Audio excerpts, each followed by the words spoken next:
ये ड्रामा पाखी को पड़ेगा महंगा। इस बार अनुपमा नहीं, खुद ईशानी फेंकेगी पाखी का सामान घर से बाहर। नमस्कार दोस्तों, स्वागत है आपका आपके अपने चैनल हंग्री स्पिरिट्स में। हंग्री स्पिरिट्स देख रहे सारे दर्शकों का मैं अंजू शर्मा दिल से स्वागत करती हूँ। तो पाखी फिर से आ गई है अपनी औकात पे। पहले तो कह रही थी मीठी कैंची बन के करूंगी, ये करूंगी वो करूंगी, मगर मीठी कैंची तो कभी दिखी नहीं हमें। ये तो उसी में चल रही है कि ये चोरी कर दो, बंकू को बार बार नौकर कह दो, बेइज्जती कर दो। ये तो वही कर रही है जो पहले करती थी। तो मीठी कैंची कब बनेगी? खैर, जो भी है इसका परिणाम पाखी को अब भुगतना पड़ेगा, क्योंकि ये उसने बहुत बड़ा कांड कर दिया है।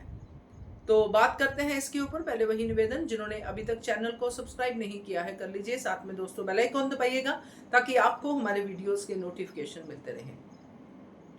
तो पाखी ने पूरा प्लान कर लिया है बंकू का एक बार कमरे में आना, बर्तन लेके जाना। इसी में पाखी ने पूरा प्लान कर लिया कि मैं अपनी फ्रेंड्स को बुलाऊंगी, फंक्शन भी घर में है, सबके सामने बंकू की बेइज्जती करूंगी, बंकू को बुरा भला कहूंगी, चोर कहूंगी, पुलिस बुलाऊंगी। जो भी कुछ पाखी ने सोचा है ये सब पाखी ने प्लान कर लिया है। वो 5,000 रुपए लेना, चुराना, वो सब कुछ पाखी ने प्लान किया है, जैसे उसने उस समय हार की चोरी में किया था, जब सरिता जो मुंबई की डांस रानी में से थी उसको फंसाया था। तो पाखी के पास बस घिसे पिटे 2-3 प्लान ही है।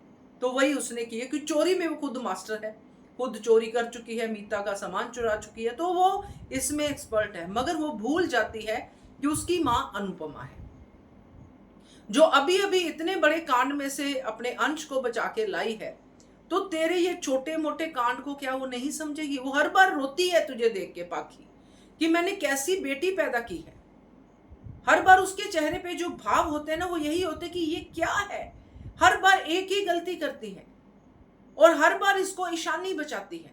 आपको याद होगा 1-2 बार जब भी अनुपमा ने पाखी को घर से निकाला है तो ईशानी ने हाथ पैर जोड़कर पाखी को वापस घर में लिया है। इस बार ऐसा नहीं होगा दोस्तों। इस बार ईशानी खुद कहेगी पाखी को घर से निकल जाने के लिए कि या तो ये मेरी मां इस घर में रहेगी या फिर मैं रहूंगी, क्योंकि ये जो इसने किया है, क्योंकि चोरी तो पकड़ी ही जाएगी, क्योंकि पाखी का प्लान तो एक ही एपिसोड का होता है, चोरी तो पकड़ी जाएगी। मगर अब ईशानी को अपने से और दूर पाएगी पाखी।